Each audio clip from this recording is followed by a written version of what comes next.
شب خیر همیهنان گرامی، روز خوش به تمام یاران صدیق انجمن پادشاهی ایران.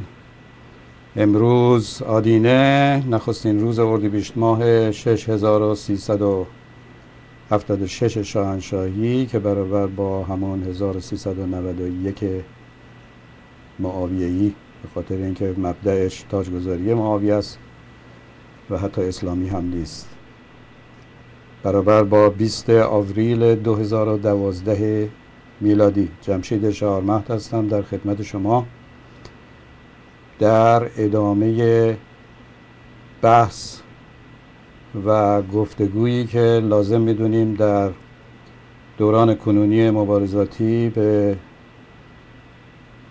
گوش شما برسونیم.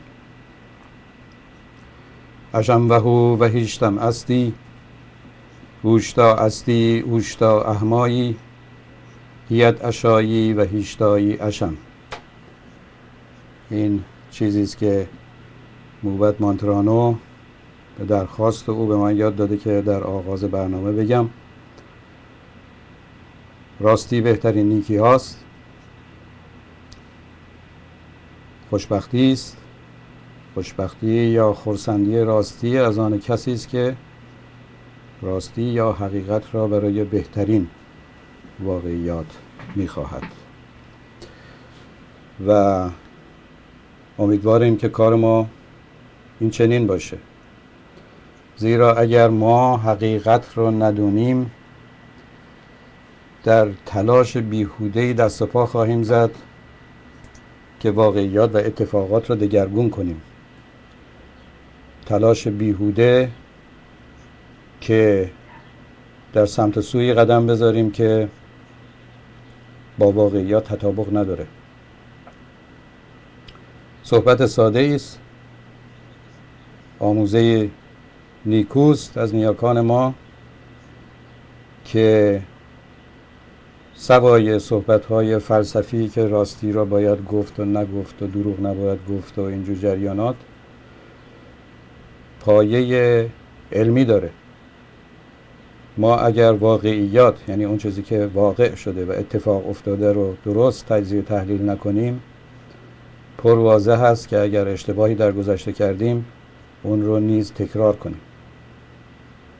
یک صحبت علمی است، یک گفته علمی است، گرچه به یک زبان مرده بیان میشه اما معنی او بسیار سترگ است و قرنها آویزه گوش ایرانیان بوده. اگر موفقیتی در گذشته حاصل شده از این رو بوده که نیاکان ما واقعیات جامعه را تشخیص دادند و بر اساس اون واقعیات رفتاری کردند. در جلسه گذشته صحبت از این کردیم که در صحنه سیاسی ایران شبه سیاسیایی داریم یا به اصطلاح کشاورزی ملخ‌های عقیمی داریم که اینها در همه جا تخم می‌ریزن و یک دونه از این تخماشون به حاصل نمیرسه و در عصر کنونی، در عصر اینترنت و تلکومونیکاسیون و اینفورمیشن الکترونیکا از طریق سیستم های الکترونیک که خیلی راحت، خیلی ساده است، الان من دارم از اون استفاده میکنم و با شما صحبت میکنم، این مسئله بسیار بزرگتر هست. سابقه تاریخی داره. اگر رجوع بکنید به افسانه ها یا حقایقی که در گذشته اتفاق افتاد، زمانی که کاوه آهنگر انجمنهای پادشاهی رو فراخواند برای به زیر کشیدن ضحاک و ضحاکیان نیز انجمنهای خودشون رو فراخوندن، به قول اون زمانی ها استراتژی های خودشون رو به میدان فرستادن و هدف اساسیش آنها مثل دشمنان کنونی ایران مقابله با افکار جدید بود. ما هیچ راه دیگری نداریم که این افکار را حلاجی کنیم و در اختیار همیهنان خودمون قرار بدیم. این افکار به خودی خود به وجود نیامده، حاصل پیروزی ها و شکست های گذشته ما هست. در جلسه گذشته که آرشیو اون رو روی تارنمای tonder.org همیشه میتونید دسترسی داشته باشید، صحبت بر سر این بود بشناسیم راه چیست و چه قدم هایی رو ما باید برداریم تا به پیروزی برسیم. پیروزی برای ما معنی مشخصی داره و تنها معنی او به زبان ایرانی مردم سالاری و به زبان دیگران با تفسیرهای مختلف دموکراسی است. نه اون چیزی که به اسم اون مطرح شده، بلکه به معنی و ماهیتی که ما نوشتیم و دربارش بحث میکنیم. آیین‌نامه ما شده، اهداف ما شده. ما برای به دست آوردن این پیروزی مشخصا فعالیت هایی باید بکنیم. اون چیزی که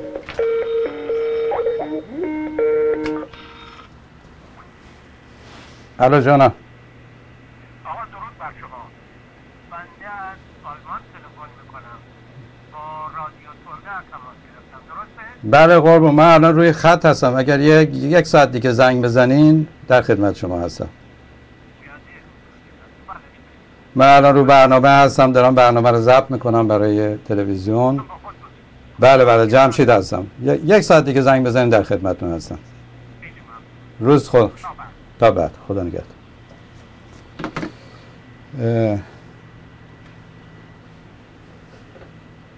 در جلسه گذشته صحبت کردیم از اینکه خط پرش کجاست.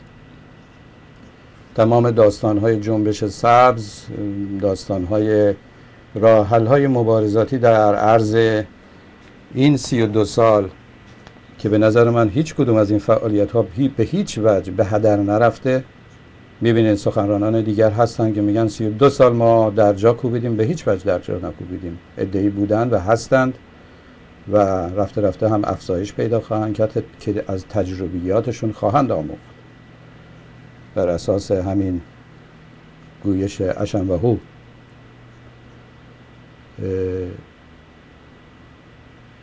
امروز نگاه کنیم، آخر جریان رو نگاه کنیم که سخنان این سردار سپاه رو گذاشتم که الان برای یادآوری دوباره نخستشو میذارم ببینید چی میگه. شما میگید آقا بیاین هر چی میخوان بکنن برای علیه قانون و رهبر و نظام، هر چی میخوان بگن، نباید حرف بزنی، آزادی نیست. تو آمریکاش هم همین حده، جا دیگه هم همین حده. ما برای انقلاب خون دادیم و وایسادیم پاش. اینا اومدن خون بدن شاید، ولی دیدیم که اهل خون دادن نیستن. با یه حد اقلی حضور بسیج تو خیابون همه در رفتن دو رفتن. هر کی میخواد این نظام عوض کنه بسم الله. ما برای انقلاب خون دادیم. هر کی اهل خون دادن اولا به شما بگم بیا وسط خیابون خون بده، اگه جرأت داره، اگه اردشو داره، اگه میتونه. اگه قرار ما حرفمون به اینجا بکشه که نمیخوایم به اینجا بکشه. من خب نمیخوام بکشن. اینها برای انقلاب خون دادن و هر کسی که میخواد وارد صحنه بشه باید اینو بفهمه و بیاد خون بده. شما بیشک از در مورد هواداران مبارزات مدنی، مبارزات مخملی مبارزات توده‌ای بدون خشونت و تاکید این سخنوران دائما بر این است که این مبارزه باید بدون خشونت باشه و صحبت سردار سپاه رو هم میشنوید. این سخن سردار سپاه بیشک بسیاری دیگر مرتب گفتن، سالهای سال گفتن، در این 32 سال هم گفتن، خط پرش رو مشخص کردن. این خط پرش اختراع اینها نیست. شما برای در هم کوبیدن یک سیستم که این هدف ماست باید با مدافعینش گلاویز بشیم. در این سالها چی به خورد ما دادن؟ منظورم از این که چی به خورد ما دادن نظر شخصی یک فرد، یک گروه سیاسی یا یک شخصیت سیاسی نیست. تمام این افکاری که در سالهای گذشته تهیه و پرداخته شد مراکز ویژه‌ای داره. این مراکز ویژه که تولید فکر میکنن، تولید راه حل میکنن، برای ما راه حل ارائه میدن. یکی از این مراکز سوروس، بین اون تینک تانک های مختلفی هست که برای پیروزی و یا عدم پیروزی مبارزات ایران برنامه می نویسن. یک سایتی هست سیویل رزیستنس که عضو این سایت گروه های مختلف از همین تینک تانک ها هست که ما در برنامه‌های گذشته با وقت زیاد تمام این برنامه رو ما مورد حلاجی قرار دادیم و پیام‌های نهفته در اون رو هم بررسی کردیم. کوشش میکنم احتمالاً این زمانش بیشتر خواهد بود، در چند جلسه ما این برنامه رو وارسی بکنیم و با صحبت‌های سردار سپاه برابری بگیریم. آیا حرفی که اون میزنه ما جوابش داریم یا نداریم؟ آیا از پس این بچه پاسدار ما برمیایم یا بر نمیایم؟ و دلایل بر نیامدن رو و یا برآمدن رو، تجربیاتی که موجوده، تجربیاتی که خود انجمن پادشاهی انجام داده رو بررسی بکنیم. اشم بهو و هیشتم استی اوشتا استی اوشتا احمایی هیت اشایی و هیشتایی اشم. حرف نیاکان ماست. واقعیت رو نگاه بکنیم و با بوق تبلیغاتی که در خارج کشور در رسانه‌های فارسی زبان زده میشه مقایسه کنیم. فیلم رو میذاریم و پیام‌هایی که در اون هست، در اون نهفته هست، تک به تک نگاه میکنیم تا زمانی که وقت داریم.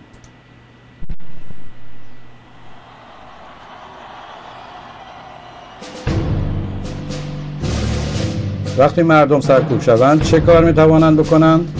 فردیناند مارکوس، پرسشه. آگوستو پینوشه، وویژک یاروزلسکی، سلوبدان میلاسوویچ، پی دبلیو بوتا، مردانی قدرتمند که در یک چیز اشتراک داشتند. همه آنها با مقاومت مدنی بیخشونت از قدرت کنار گذاشته شدند. چگونه اتفاق افتاد؟ که همین صحبت نخست رو که میکنه دروغ میگه. دروغ نخست همه اونها با مقاومت مدنی از کار برکنار نشد، بلکه مبارزات خشن، مبارزات پارتیزانی، در همه اینا تک به تکش رو میشه صحبت کرد. امروز من میخوام به صورت اختصار از روی اینا رد بشم. هیچ گونه مقاومت مدنی بدون پشتیبانی مسلحانه به پیروزی نرسیده در جهان. این دروغ نخسته. مردم زمانی به خودشون جرأت میدن، به خودشون اجازه میدن که شاخ به شاخ با دشمن در بیافتن که یک دشمن نباشه و در تدارک جمع کردن بساط خودش باشه. در فروریزی بلوک شرق کاملا این چنین بود. بلوک شرق میخواست سیستم کشورداریشو تغییر بده. تازه که سیستم کشورداریشو قرار نبود تغییر بده. سیستم یک حزبی رو میخواست به چند حزبی تبدیل بکنه، با توجه به اینکه اون حزب غالب کماکان مانند حزب کمونیست پرولتاری سابق قدرت رو به دست بگیره. این دروغ نخست. بریم طرف صحبت بعدی. چگونه اتفاق افتاده؟ الان میگه زمانی اتفاق افتاد که مردم با هم دیگر در برابر قدرت سرکوبگر دست به مقاومت زدند. دقیقا این فیلم داره ایستگاه آخر رو صحبت میکنه، میگه چگونه اتفاق افتاد زمانی که مردم دست به دست در مقابل قدرت ایستادند. یعنی پایان یک مرحله نهایی یک مبارزه. برای ما توسط این فیلم های تبلیغاتی مرتب، همکنون هم اینجوره، در وایس آف امریکا گوش بدین، بی بی سی گوش بدین، دویچه وله گوش بدین، اگر چیز دیگری گفتن بیاین به من بگین که آقا شما دارین چرت میگین. مرحله نهایی مبارزه رو به هر شکلش به رخ ما میکشن، میگن شما نمیتونین تا اونجا برسید. آخرش اینه، شما کردید، شما اصلا الان جرأت ندارید بکشید. و تمام زمین سازی ها، تمام مبارزات پیگیر و تشکیلاتی و مسلحانه و چریکی و تخریب، تمام کارهای آگاهانه و اقدامات آگاهانه برای ضربه زدن به یک سیستم رو نادیده میگیره و اینجا جلوی دماغ ما میذارن که آقاشون ببینید میتونید 10 میلیون آدم رو بیارین تو خیابون. خب جواب هر آدم منفردی که فقط دور برشو میشناسه، افراد خانوادهشو میشناسه، خب جواب پاسخ اینه که نه، بیام تو خیابون میگیرم میزنن میکشنم. چی به وجود میاد؟ سرخوردگی. چی به وجود میاد؟ که روشنفکران ما سرشونو بکنن لای قبای خودشون، بگن ایرانی ارزه نداره، ایرانی ارزه داره.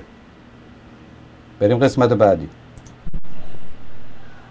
در فیلیپین اون را قدرت مردم نامیدند. بله. معمولاً اون را مقاومت مدنی مینامند. سلاح بیخشونتی است که مردم معمولی آن را علیه رهبران سرکوبگر به کار میگیرند. مقاومت مدنی نیاز به مشارکت تعداد زیادی از مردم دارد، ولی در این حال تنها تعداد زیاد مردم کافی نیست. قربون دهنه.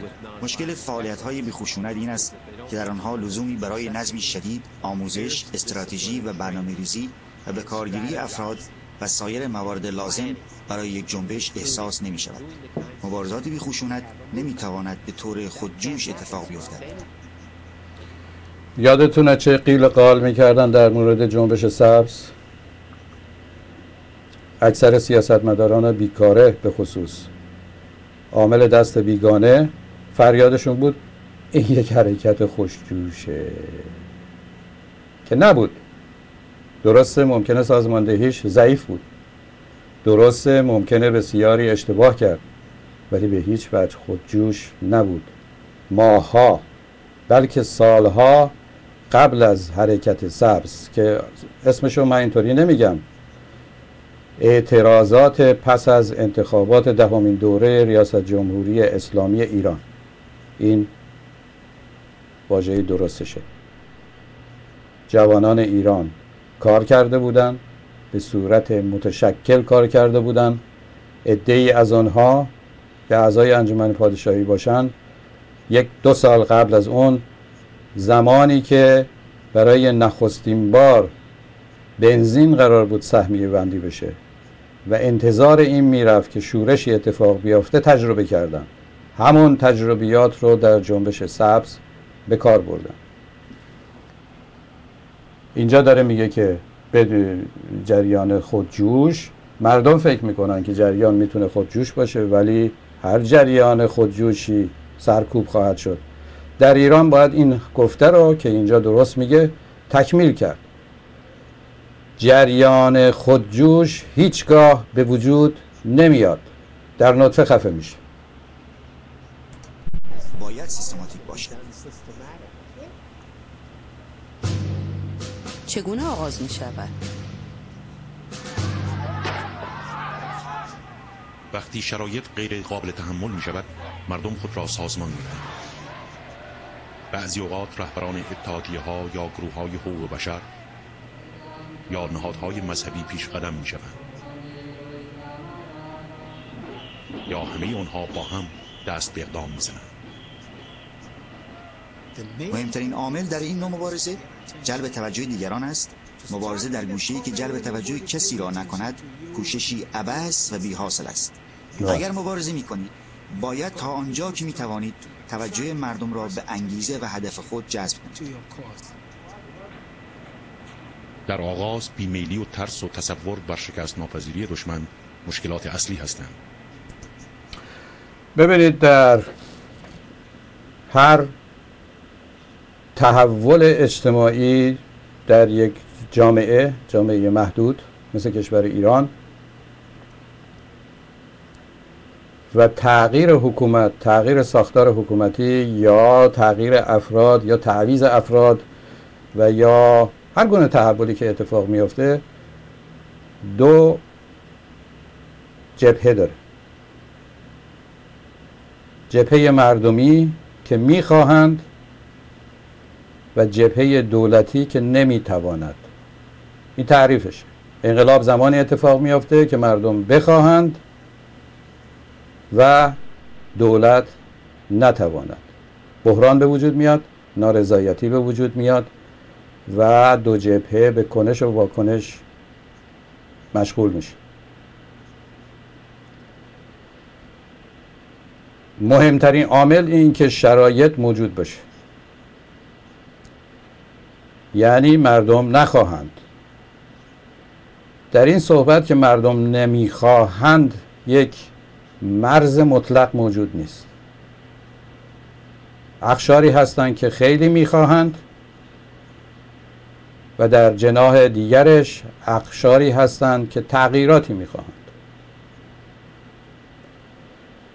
توانایی های دولت و توانایی و خواست های مردم مرز رو تعیین میکنه که این تحولات در کجا خواهد بود. من نمیخوام بپردازم به تجزیه و تحلیل این که چرا جمهوری اسلامی نتونسته به خواستهای مردم پاسخ بده و مردم چه میخواهند. اینجا صرفاً بحث امروز ما بر سر سبک کار و راه حل ها و هدف ما دقیقاً زدن و تجزیه تحلیل و نقد کردن راه حل های موجود است. ما داریم به مسئله مقاومت مدنی یا مبارزات مخملی که شخصیت های مختلفی با لجاجت کامل پشتیبان اون هستند و معتقد هستند اگر شما در تظاهرات یه چوب بلال هم دستتون بگیرید این خشونته. گرچه خود تظاهرات و سرپیچی از یک امر خشونت هست و دفینیسیون خشونت یک جریانی است که بسیار کشداره. از به دست گرفتن اسلحه شروع میشه تا مثلا خط کشیدن روی علامت راهنمایی رانندگی. همه اینا جزو خشونت هست. شما وقتی از قانون سرپیچی کنید خشونت کردید. خشونت فقط کشتن افراد نیست، منهدم کردن ساختمان هست. گفتم اگر با ماژیک وردارین روی صندلی‌های ماشین هم شعار بنویسید اون هم خشونته، برای اینکه شما حق ندارید. اموال عمومی است یا اموال خصوصی که مال شما نیست. شما بلیط خریدید، باید برید اون تو بشینید، به مقصدت که رسیدی پیاده شی و اجازه نداری صدمه بزنی، ولی میزنی، خشونت میکنی. ادامه ماجرا. در شیلی 10 سال طول کشید تا دموکراسی خواهان مخالف حکومت توانستند بر بیمیلی و ترس غلبه کنند. بسیار خوب. میگه اولش میترسن. چگونه اعتراضات را سازمان بدهید؟ چگونه اعتراضات عمومی میتواند خیلی مؤثر باشد، ولی بخش کوچکی از مقاومت مدنی را شامل شده و تنها یکی از صدها تاکتیک است. بدون آمادگی لازم تجمع و راهپیمایی میتواند اشتباه باشد. برای پلیس سرکوب کردن چنین تظاهراتی بسیار ساده خواهد بود. چند صد و حتی چند هزار نفر در خیابانها تهدیدی برای رژیم‌های اقتدارگرا نیستند، اما تظاهرات خیابانی شما را در معرض خطر قرار می‌دهند. تا وقتی که نتوانید توده انبوهی از جمعیت را سازمان دهید، این گونه تظاهرات بی‌اثر بوده و شما را ساده جلوه می‌دهد. اگر تظاهرات انبوه نکنید پس چه کار کنید؟ تصمیم با شماست.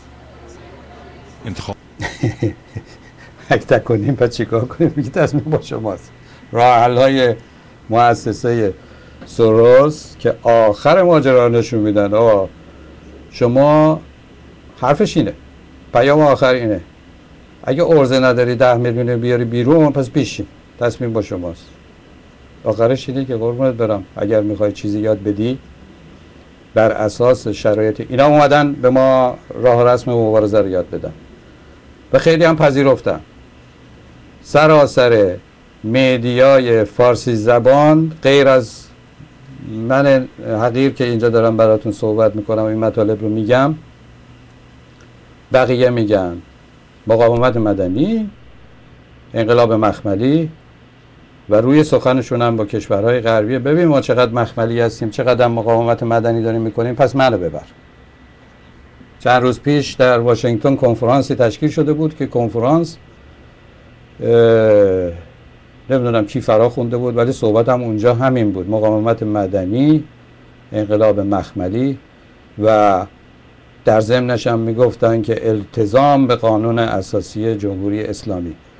مقاومت مدنی مهمترین اصلی که اینجا الان صحبت نمیشه. در تمام طول فیلم اگه شما توجه بکنین به این اصل که من الان دارم براتون صحبت میکنم توجه نمیشه.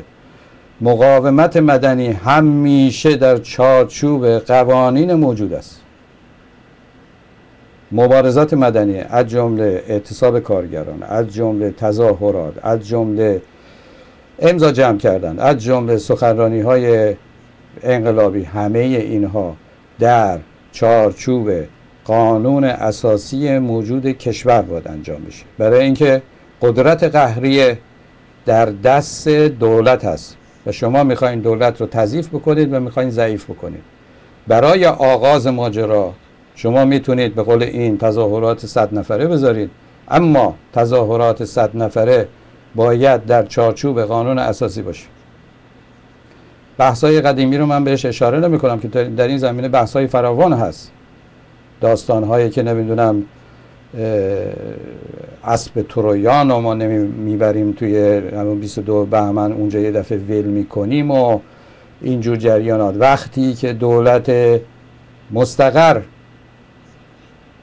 بخواد یک تظاهراتی رو منهدم بکنه، حتی تمام افراد، در مورد ایران که اینجوریه، تمام افرادش رو بکشه، میکشه. هر موقع موقعیتش به خطر بیافته این کار رو انجام میده. دید ما نسبت به مبارزات مدنی منفی نیست، اتفاقا برعکس. کسانی که از این مبارزات مدنی تا کنون استفاده کردن انجمن پادشاهی بوده، نه کسان دیگری. کسان دیگر شاید هرج و مرج میخواستن، کسان دیگر شاید اعتبار میخواستن که بعد که میرن پروی اوباما بگن ببینیم ما چند نفر پشتمونه، یا برن اگر در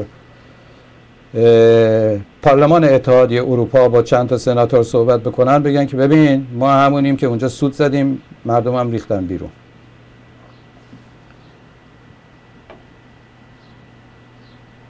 اصل اساسی که اینجا نگفته اینه که تمام مبارزات مدنی و این فراخوانی است که برای ما دارم میگم، این مؤسسه سوروس و 7-8 تا مؤسسه دیگه است که سایت سیویل رزیستنس رو به وجود آوردن و حرفشون هم همینه. آقا اگه زورت میرسه برو 10 میلیون بیار بیرون.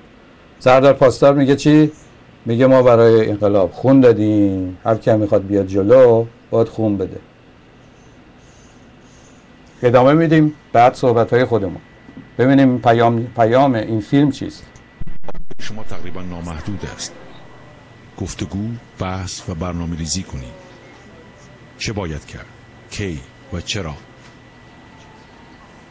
راه. این فیلم اومده برای ما راهنمود بده. راهنمودش اینه که با هم بحث بکنید، گفتگو بکنید. چگونه میخواین آغاز بکنید؟ بحث کنید و گفتگو بکنید، راه حل پیدا بکنید. راه حل خوبیه ها. آقا میخوای مشکلت حل بشه، پس بشین بحث بکن که چجوری مشکلت حل بشه. اینا طرفداران سیویل رزیستنس. برد خود را طرح‌ریزی کنید. اعتصاب و بایکوت ابزار نیرومندی هستند که تعداد زیادی از مردم میتوانند در آن شرکت کنند بدون اینکه در معرض گاز اشک‌آور، ضرب و جرح یا بازداشت قرار بگیرند. که حرف مفتی است در مورد ایران. در مورد بلوک شرق میتواند صدق بکنه، در مورد تمام کشورهایی که اقتصادش مبتنی بر تولید و چرخه اقتصادیش بر مبنای تولید، مصرف و دوباره تولید هست و تمام دستگاهاش، تمام کارخونه‌هاش باید کار بکنه. اگه کار نکنه ممکن است از کار بیافته، ممکنه صدق بکنه. ابزار بسیار مهمی باشه.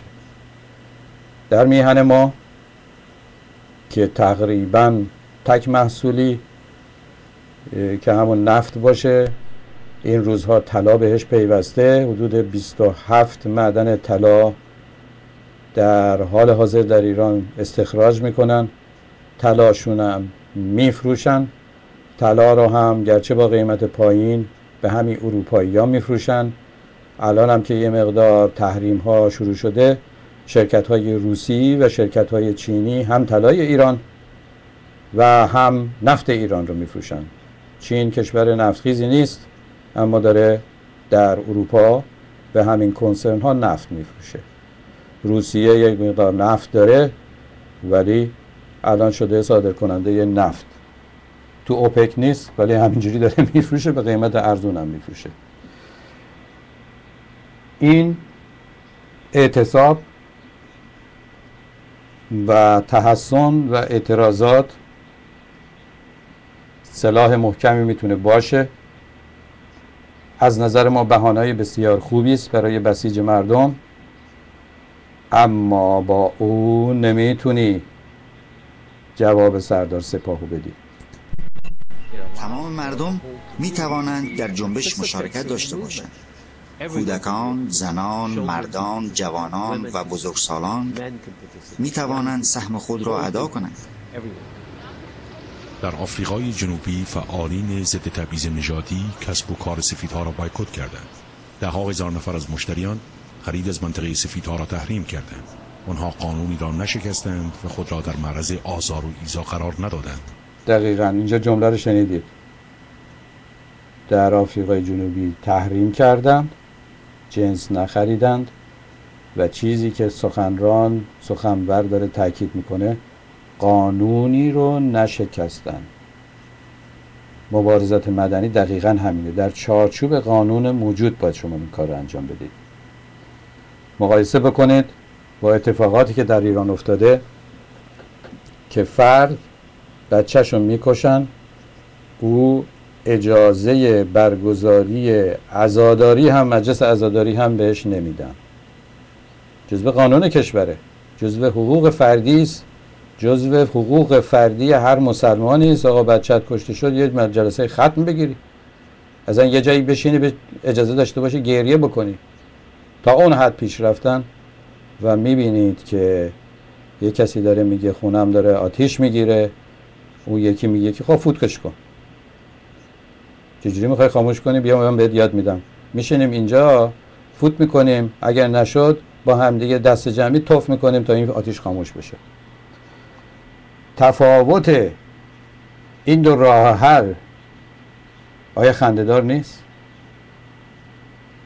تفاوت این سخنی که سردار پاسدار میگه ما برای انقلاب خون دادیم، شما اگر میخواییم بساطو به هم بزنیم باید جرأتشو داشته باشی بیای تو خیابون خون بدی. ادامه. ولی وقتی قدرت خرید خود را از آنها دریغ کردند، صاحبان مشاغل سفید پوست به نارضایتی آنها توجه کردند و به صورت متحدین آنها برای تغییر درآمدند. ما رهبر کاریزماتیک نداریم. شما نیازی ندارید. رهبر کاریزماتیک منظورش رهبر پراسطوخونی که اکثریت مردم برای جلبشون میتونه کارساز باشه. مثل اینجا الان داره مقایسه میکنه، شخصیتی به نام گاندی رو معرفی میکنه که در جریان سبزها این گاندی رو حلوا میکردن. الان فقط صحبتاشو حلوا میکنن. الان همون نسخه ها رو دارن به ما تحویل میدن. الان دیگه یواش یواش خجالت میکشن بیان جلوی ما وایستن و بگن شما تروریستید. رهبر کاریسماتیک حسنش این است که اکثریت عظیمی، حالا اون 10 میلیون 20 میلیون، بهش سمپاتی نشون میدن، به دلایلی خوششون میاد، چون پدرش اینه، مادرش اینه، کارهای خوب کرده در قدیم و حرفهای او رو بدون استدلال قبول میکنن. این رهبر کاریسماتیکه. لازم نیست پیشینه توضیح بده این کارو بکنین اون کارو بکنین. در کشور ما بر اساس مرید و مرادی افرادهای مختلفی بودن. زمانی میگفتن مصدق خیلی طرفدار داشت، زمانی میگفتن پادشاه آریامهر در اوج محبوبیت بود، زمانی رضا شاه بزرگ در اوج محبوبیت بود. تاریخ رو برگردیم عقب، نادرشاه، شاه اسماعیل صفوی، خیلی کسای دیگه که الان محبوب ترین شخصیت تاریخی ما کوروش کبیر هست که الان شده کاریسماتیک. اگر کوروش الان بود یک حرفی میزد ممکن بود ملت بدون استدلال، بدون بازخواست صحبت‌ها و روشنفکرها با توجه به شخصیتش ازش استفاده میکردن و این کار رو انجام میدن. میگه اگر ما نداشتیم چی کار کنیم؟ پاسخ بشه. تنها چند جنبش مقاومت مدنی رهبران کاریزماتیکی چون گاندی و مارتین لوتر کینگ داشتند. شیلی، صربستان و دهها جنبش موفق بیخشونت دیگر چنین رهبرانی نداشتند. اگر جنبش بیش از حد به یک رهبر بستگی داشته باشد، اون رهبر بازداشت شود، ممکن است جنبش از نفس بیفتد.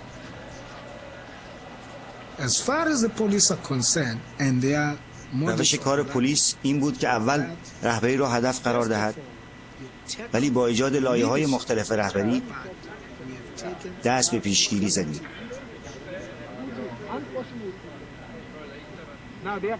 وقتی رهبری در جنبش پراکنده و ناشناخته باشد، دستگیری همه آنها امکان پذیر نیست و حتی اگر رهبران در سطوح بالا دستگیر شوند، جنبش ادامه پیدا می کند.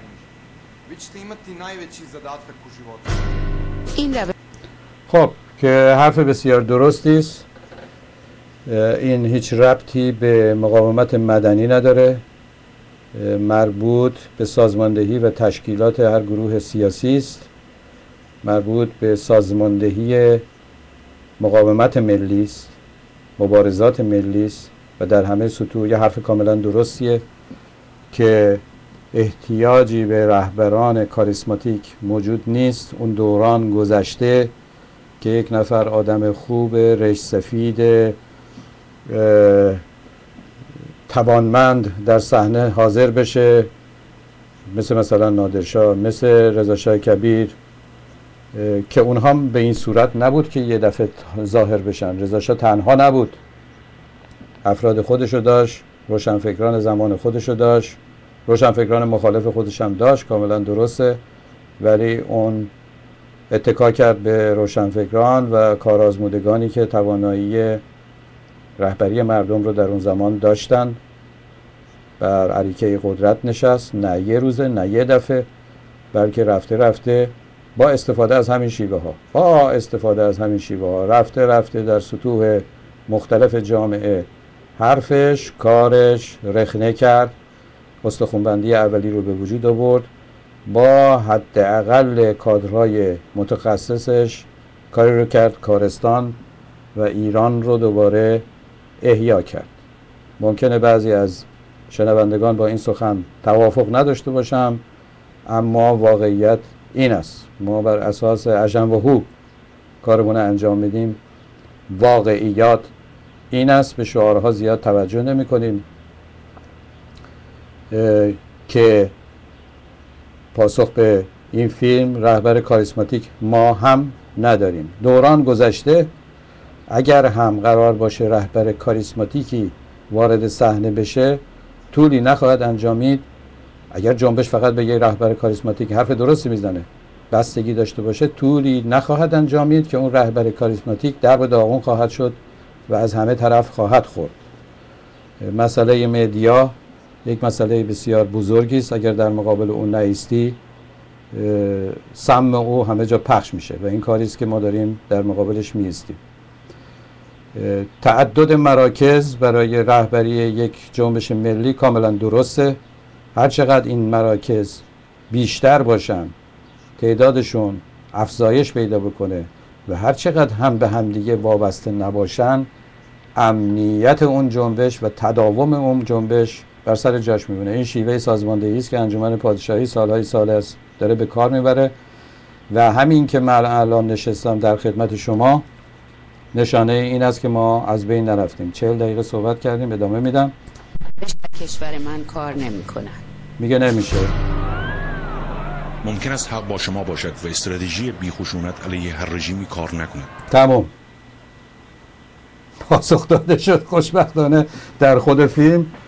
این استراتژی در مورد کشور من کار نمیکنه که در مورد ایران کاملا درسته، کار نمیکنه. اگه کار میکرد جنبش سبز مذهبی که ربطی به ما نداره الان تغییر کرده بود. فرض رو بر این میذاریم که اصلا با این نیت تغییرات که نیت تغییرات کاملا بود، این دروغی که اینا برای حق بازی اومدن جلو، نه، اومده بودن شیوه دیگری رو به کار ببرن، حتی در مقابل پسرعموهای خودشون هم تا به توان نداشتند. علتش هم فراوانه، برای اینکه خواست مردم چیز دیگری است، این کاملا درسته و پشتیبانی مردمی رو از دست دادن، هیچ موقع نداشتن. اون لحظه‌ای که به وجود اومده بود با کمک تمام مبارزین در ایران، تمام مبارزین متشکل در ایران که در رأسشون تندر بود، پشتیبانی مردمی رو از دست دادند، مجبور شدن بر سر میز مذاکره بشینن با پسرعموهای خودشون و خواستهای خودشون رو محدود کنن، تا جایی که الان اومدن در واشنگتن دارن له له میزنن و گدایی از کشورهای آمریکایی و اروپایی میکنن و کسی هم اونها رو تحویل نمیگیره. اما این روش در ایران کارساز نیست و السلام علیکم و رحمت الله و برکاته. این آخرش. اینجا در فیلم میگه که ممکن کار نکنه، ممکنه حق با شما باشه کار نکنه. پس بنابراین اگر حق با شماست و کار نمیکنه دیگه این فیلم رو باقیش نبینیم، ولی ولکن نیست. بسیاری از مردم در اینکه این شیوه بتواند علیه رژیم‌های بیرحم و سرکوبگر کار کند شک دارند. ولی جنبش همبستگی لهستان با وجود 70,000 نیروی شوروی در اون کشور به پیروزی رسید. قربونت برم، لهستان باری بود که رو دوش شوروی بود، اونها رو میخواست بتکونه. با کشور لهستان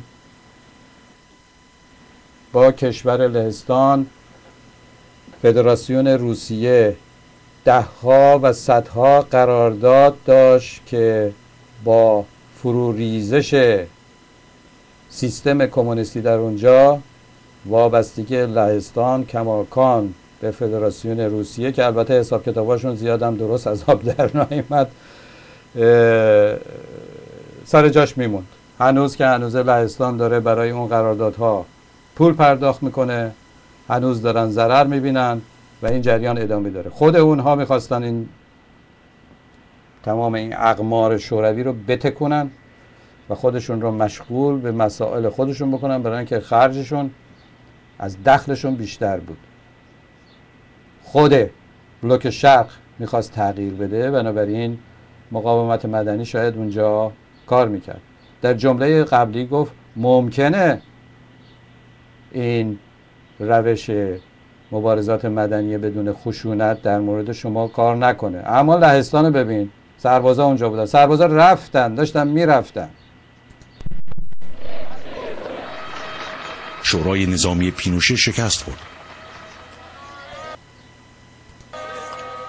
در آفریقای جنوبی عملیات متعدد همراه با فشار جهانی رژیم آپارتاید را وادار به مذاکره کرد.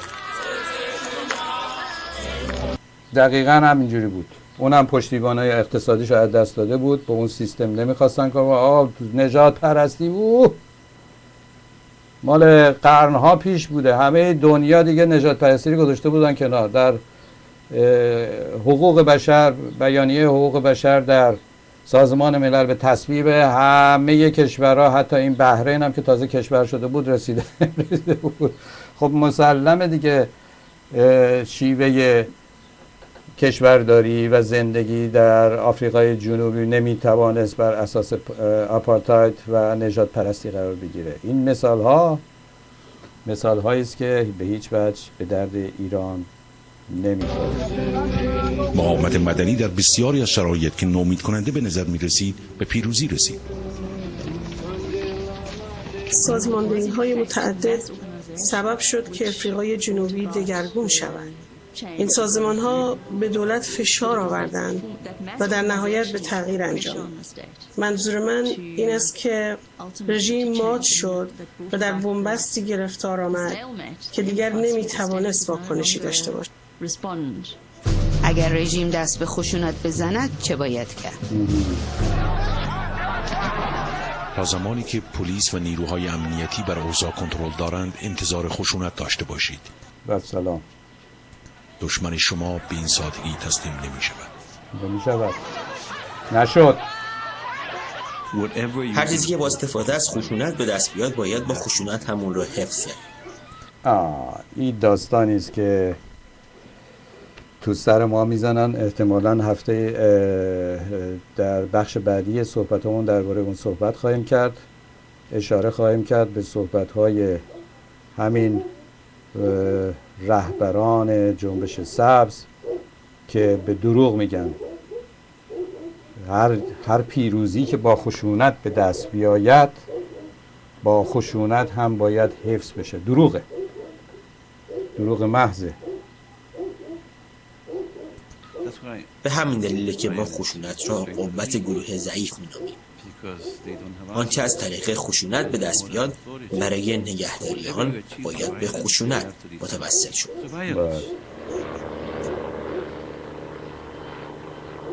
اما خشونت مخالفین را در شیلی، لهستان، صربستان و هندوستان متوقف نکرد. وقتی از زور برای مقابله با فعالیت‌های بی خشونت استفاده شود، نتایج ممکن است اونگونه که مقامات حکومتی انتظار داشتند نباشد. بزرگترین اشتباه رژیم بود که دامنه سرکوب‌ها را افزایش داد و به همین دلیل بود که دیگر سرکوب‌ها برایش کار نکرد. مانند قانون سوم عمل و عکس‌العمل نیوتن، وقتی میزان سرکوب رو بالا میبرید مقاومت نیز بیشتر میشه. مقاومت افزایش پیدا میکنه. در مورد ایران چی شد؟ دیگه تفسیر لازم نیست. این فیلم مربوط به 2 سال پیشه. در همون بحبوحه جنبش سبز اینا هم گفتن خب بادش میدیم، حالا میایم مطالب رو تئوریزه میکنیم، تحویل مردم میدیم، تحویل مردم ایران میدیم. وگرنه استعمال خشونت هم در عراق توسط آمریکا، هم در افغانستان توسط آمریکا، در کشورهای آمریکای جنوبی توسط اونها کاملا انجام میشه. کل جنبش استقلال طلبانه خود ایالات متحده آمریکا بر اساس خشونت بود. اون توپا چی بودن؟ اون تفنگ‌ها چی بودن؟ جنبش مبارزه با فاشیستای آلمانی در اروپا چی بود؟ برای هم دیگه نقل و نبات پخش میکردن. به هیچ وجه. جاهایی که غربی ها پیروز شدن با خشونت پیروز شدن. نه قربون صدقت برم. این جریان جزوه آقای شارپ، مؤسسه سوروس، آقای سازگارا مخمل باف و سبزهای مذهبی برای این به وجود آمدن که ما شکست بخوریم. اصرار اونها برای اینکه ما دست به خشونت نزنیم دقیقا همینه که شما سرخورده بشین. توی بحثش هم توی فیلمش هم میگه که ممکنه در مورد کشور شما صدق نکنه. خب بله، در مورد ما صدق نمیکنه. اینجا میگه بزرگترین اشتباهی که دولت انجام داد، این فکر کنم لهستان، باز اینجا یک نفر از فعالین مبارزاتی اونجاست، بزرگترین اشتباهی کرد، باز رجوع به قوانین جهان شمول و همیشه شمول، که اگر خشونت متقابل از سوی افزایش پیدا بکنه مردم خب ناراضی میشن، بله بچه‌شون رو بکشه، مادرشون رو بکشه، اینا خونخواه اونا خواهند شد و عصبانیتشون میره بالا، خشونتشون میره بالا، احساسات مردم تحریک میشه و دست به مقاومت شدیدتر میزنن.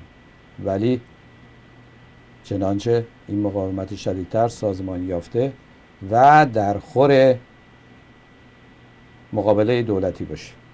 در لهستان نیازی به این کار نبود، در شیلی نیازی به این کار نبود، برای اینکه خود اونها میبایست میرفتن کنار. پشتیبانی آمریکا از ژنرال پینوشه قطع شده بود، برای اینکه اینا به نتایجی رسیده بودن که اون باید بره. به قول خمینی ژنرال پینوشه باید بره کنار.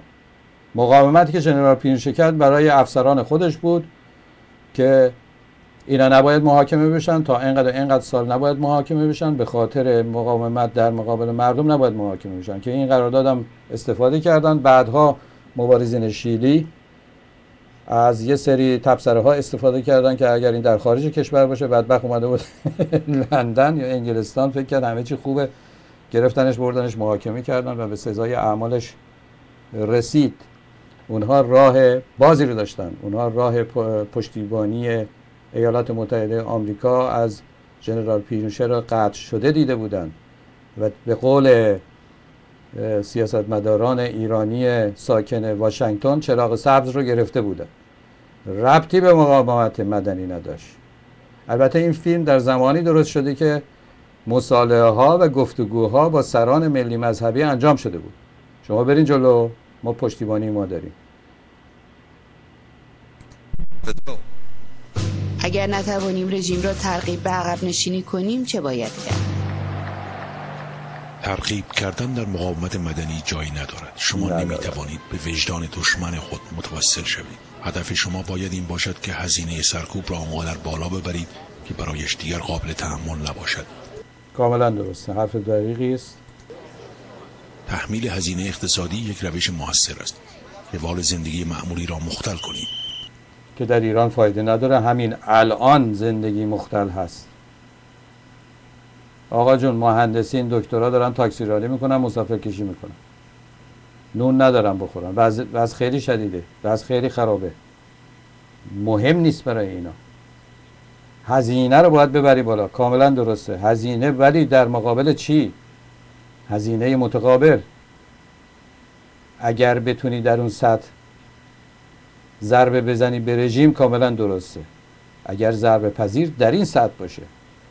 ولی توجه بکنیم به حرفی که سردار سپاه زده. دوباره تکرار میکنم، میگه ما برای انقلاب خون دادیم، شما هم اگر میخواین بساط ما رو به هم بزنیم باید بیاین و خون بدیم.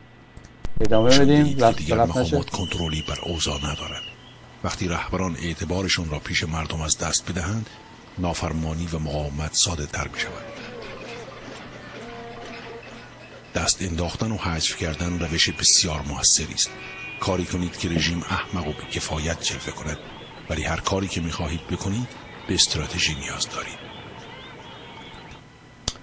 اینم یک جمله است که خیلی از ایرانیان مبارز در یوتیوب و فیسبوک عمده فعالیت خودشون رو بر این قرار دادن که احمدی نژاد رو شبیه میمون بکشن، خامنه ای رو شبیه دشخیم، و فکر میکنن بی اعتبار نشون دادن به این معنی است. بی اعتبار نشون دادن به این معنی به هیچ وجه نیست. بی اعتبار نشان دادن یعنی وظایف دولتی رو هایجک بکنی، یعنی مردم برای به سامان رسیدن، برای کارهای جاری خودشون به مراکز دولتی رجوع نکنن، بلکه به مراکز ملی، به مراکز انقلابی رجوع بکنن. برای تهیه مایحتاجشون دولت کنترل خودش رو از دست بده و کنترل به دست انقلابیون بیفته. برای حفظ امنیت افراد خودش به مشکل برخورد بکنه، حفظ امنیت جامعه به دست انقلابیون باشه. شما باید یک دولت در مقابل دولت به وجود بیارید. این حرفیه که درست میگه، کاملا هم حرفش صادقه و ما هم به اون اعتقاد داریم. بی اهمیت و ناتوان جلوه دادن یعنی اینکه در مقابل اون توانایی خود را افزایش بدیم، جانشین دولت بشیم. هیچ حکومتی در دنیا سرنگون نمیشه. در دنیا هر حکومتی جانشین پیدا میکنه، تعویض میشه. ادامه صحبت. اگر شما عملی را انجام دهید، دشمن ممکن است این کار یا اون کار را بکنه. همه این عکس العمل‌های او را بررسی کنید و بر مبنای آن راهکار مناسب را انتخاب کنید. چرا به 3 قدم جلوتر فکر نکنید؟ چرا از همکنون وضعیت را در 6 ماه آینده پیش بینی نکنید؟ ممکن است طول بکشد. ما نمیتوانیم منتظر باشیم. به انتخاب‌های دیگر فکر کنید. می توانید دست به اقدام مسلحانه بزنید، ولی اقدام مسلحانه به پول، آموزش و اسلحه نیاز دارد. به احتمال شکست آن به مراتب بیشتر از موفقیت آن است. کی گفته؟ مگه آمریکایی‌ها در افغانستان شکست خوردن؟ مگه آمریکایی‌ها در عراق شکست خوردن؟ مگه همین فیلمایی که نشون میده احتمالاً مال ویتنامی‌ها مگه شکست خوردن؟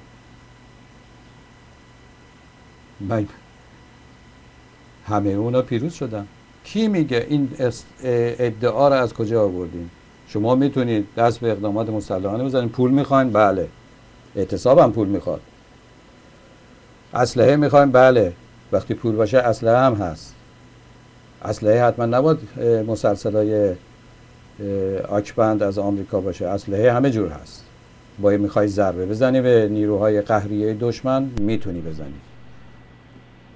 خیلی از ملت‌ها این کار رو استفاده کردن و پیروز هم شدن. قربونت برم. تمام مقاومت مسلحانه پارتیزان‌های ایتالیایی، پارتیزان‌های فرانسوی و خود انگلستان و شوروی اون زمان علیه آلمان هیتلری همینجوری انجام شد. موفق هم بودن و بهترین دموکراسی‌ها در اونجا به وجود اومده. همین الان به وجود اومده. ادعای بیخودی است. پاسخ هم نمیده چرا اینجوریه.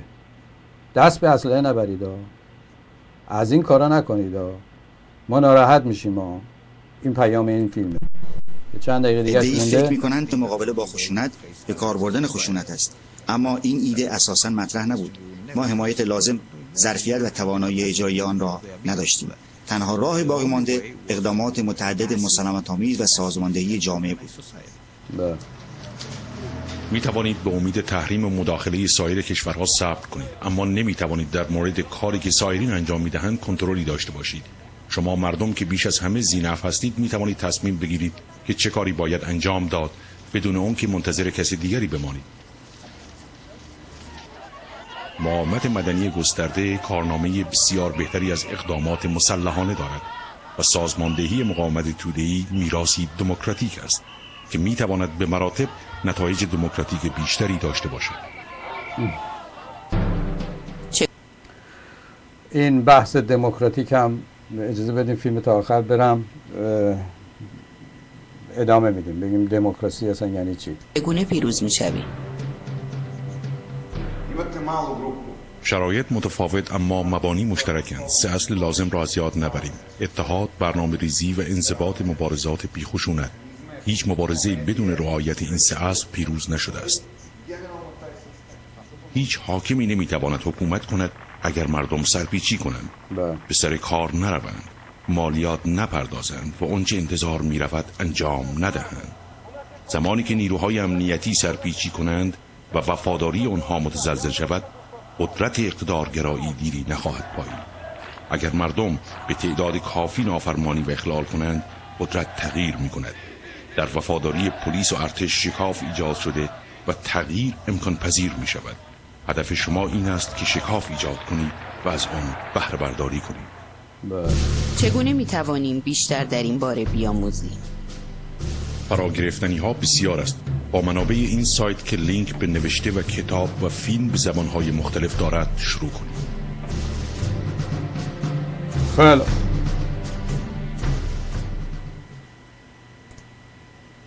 خب، اینها حالا متوجه میشین که آقای سازگارا از کدوم مؤسسه بودجه دریافت میکنه و کجا این جریانات فکری رو آورده، کجا کلیشه بندی شده و کجا تحویل مدیای ایرانی میدن. آقای سازگارا، بدیه آقای سازگارا این نیست که طرفدار جنبش سبز بود چه بسا تو زمینه مقاومت مدنی که مورد استفاده انجمن پادشاهی هم بود و شاید تنها اون بود که مقاومت مدنی رو میفهمید چی است، برای اینکه سازماندهی هم کرده بود و کار هم کرده بود، اینها او گناهش نبود. بعدی آقای سازگارا این نیست. چیزی که در اون نهفته است اون این است که به عنوان پایه‌گذار سیاست‌های غربی که این پایه‌گذاری سیاست غربی در ارائه دادن راه حل‌های که به پیروزی نمیرسه هست. جریان مقاومت مدنی برای این درست شده، برای بخش ایرانی که شکست بخوره. دیگه بعد از 2 سال متوجه خواهید شد، بودید، هستید، همه شما هم که دارین این حرفا رو گوش میدین دقیقاً این مسائل رو میدونید. نسخه مقاومت مدنی برای ملت ایران برای این است که شما بشینید به اونها عمل بکنید و شکست بخورید و وقتی که شکست خوردید بگید که ایرانی بی ارزه است و ایرانی هیچ کاری نمیتونه بکنه. خیر، ایرانی همه کار میتونه بکنه. نخستین کار ترویج این فکر است که مقاومت مدنی در ایران شکست خورده است و بدون پشتیبانی مسلحانه امکان پیروزی نیست.